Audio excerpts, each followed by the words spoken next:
Philly cheesesteaks are one of the most iconic sandwiches, and for a good reason.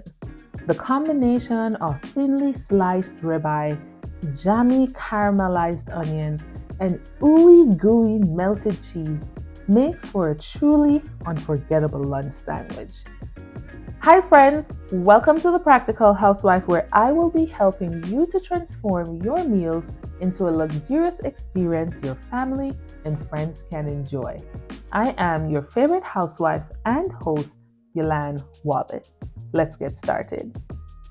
To make our Philly cheesesteak, we will need salt, olive oil, black pepper, strip steak, garlic powder, provolone cheese, butter, bell peppers, onion, Old Bay seasoning, and Italian roll.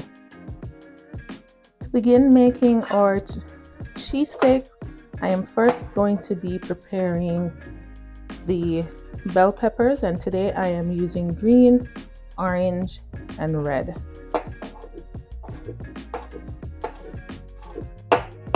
And I am making thin slices. Today I am making 2 servings.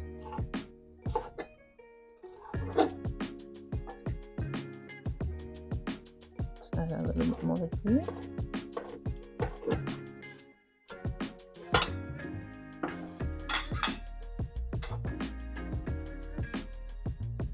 Okay, we'll do 2 red, 2 orange, and a yellow. So pretty much I was unable to get the large bell peppers, so I'm using the smaller ones, which is fine. It doesn't matter. They still work the same. Just cut them in half.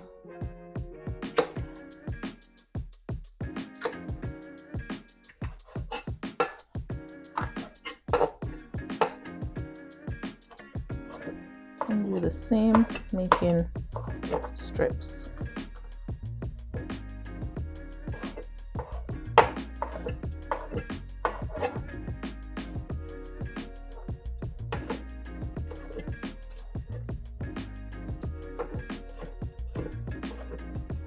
We're seasoning the meat and preparing the vegetables ahead of time because, to be honest, once we start cooking, the meal will be done in no time.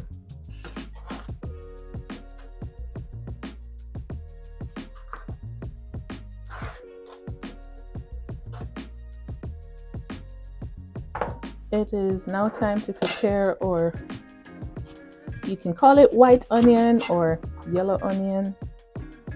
It's fine. I'll just cut it in half.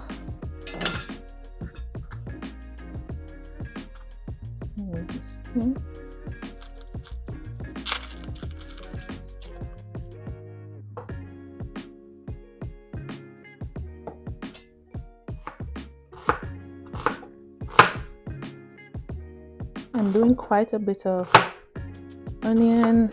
I really like a lot of sauteed onion.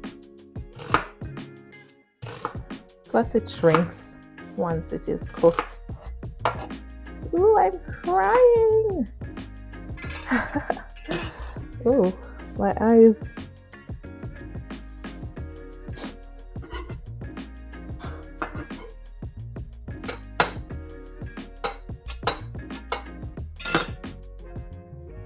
To prepare our Philly cheesesteak today, I am using strip steak, and this is 30 grams of strip steak that I am using for the 2 servings. I'm making 2 sandwiches today. So with a sharp knife, let me get a better angle. With a sharp knife, you want to angle it to the side, and you are making thin strips like this off the steak.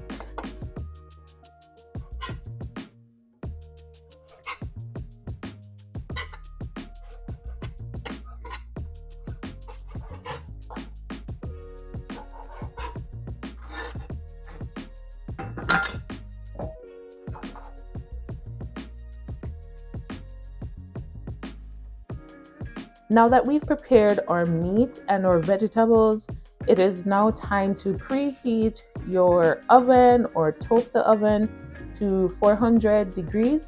And the reason for this is we will be toasting our bread. And to our bread, we are going to be brushing on some melted butter. And I will be adding garlic to my butter, and I'm using salted butter.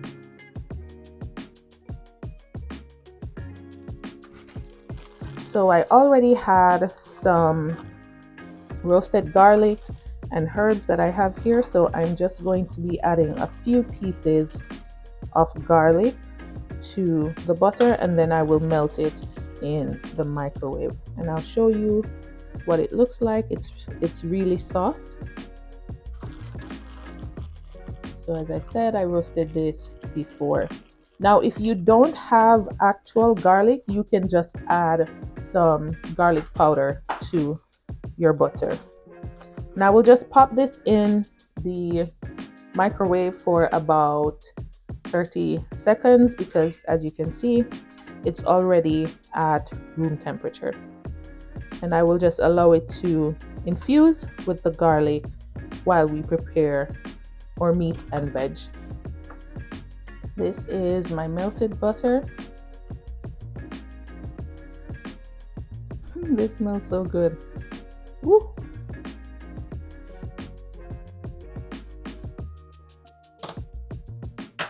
So today I am using my French roll, and I am looking for where to create the pocket,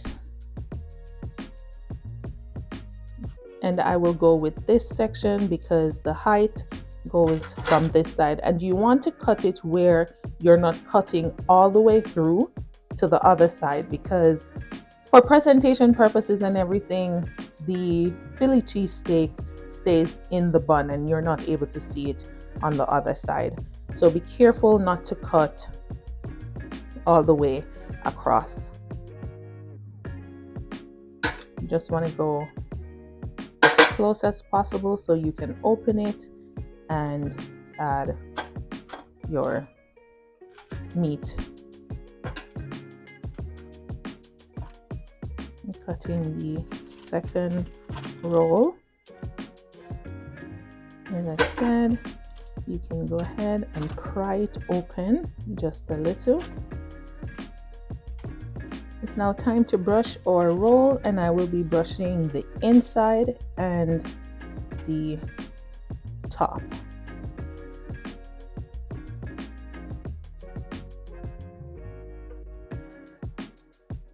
You have to be gentle with it because you don't want it to open. I brush the top so I can have a nice color. I'll do the same for the other roll.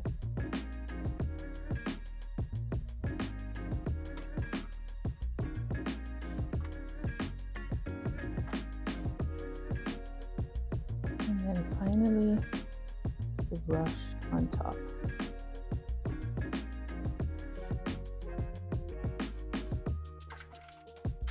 It's now time to place our buns in the oven, and I will allow it to toast for about 10 minutes, and we should be done with our steak by then. It is now time to saute our vegetables, and to my pot I will be adding some olive oil, and today I am using a skillet because this will keep the heat that I need to do the steak. I'll add about a tablespoon of olive oil, get my pan nice and hot, and then I will bring it down to medium because I don't want my veggies to burn. I want them to just cook through perfectly, no burns. So I'll go ahead and turn my dial all the way down to low. As you can see, it is steaming, and I'm going to go ahead and add my onions first.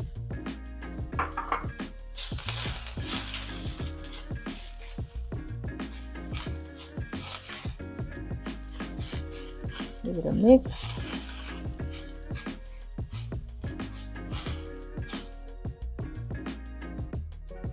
And then my bell peppers.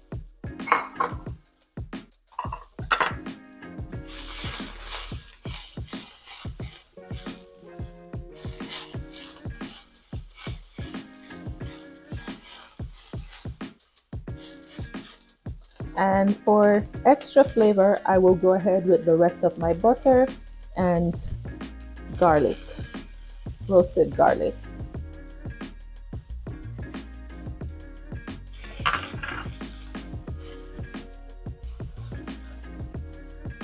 Don't worry, we will be seasoning our veggies once I add the meat. So our veggies are nice and wilted, you can see, and I will remove it from the pot and just add it to, and if you heard in the background, our bread is toasted. The time is done for that, and it's now time to do our steak. To cook our steak, we are still using the same pot and the flavor from the veggies. You want to bring your pan all the way back to a very hot state, and then we will sear our steak and we will go ahead and season it. And today I will be seasoning it with garlic powder, black pepper, salt, and Old Bay seasoning. Our pan is nice and hot, and I will go ahead and add my steak.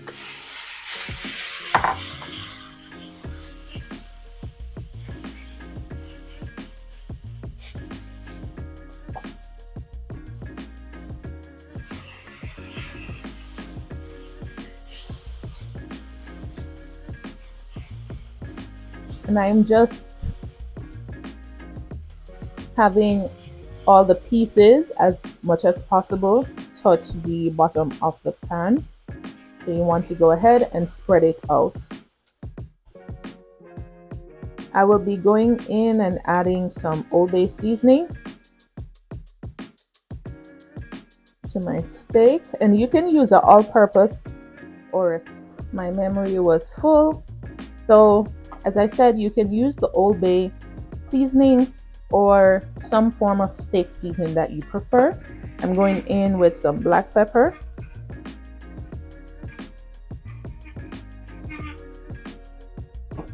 some salt,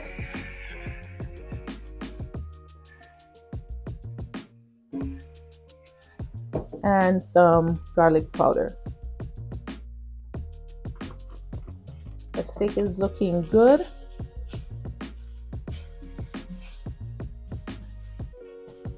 It is now time to add our veggies.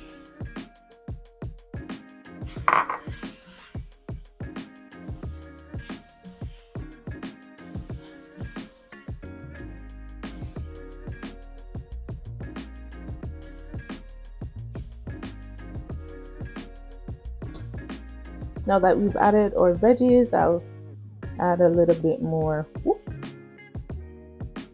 seasoning, some more garlic, and a little bit of salt.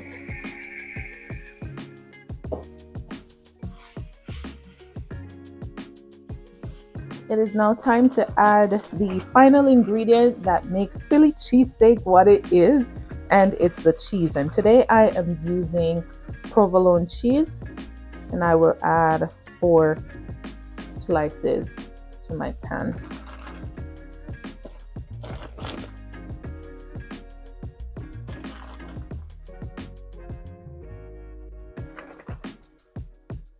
Add 2 more slices.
Found this video helpful, entertaining, or both, please let me know by liking this video and commenting Philly cheesesteak.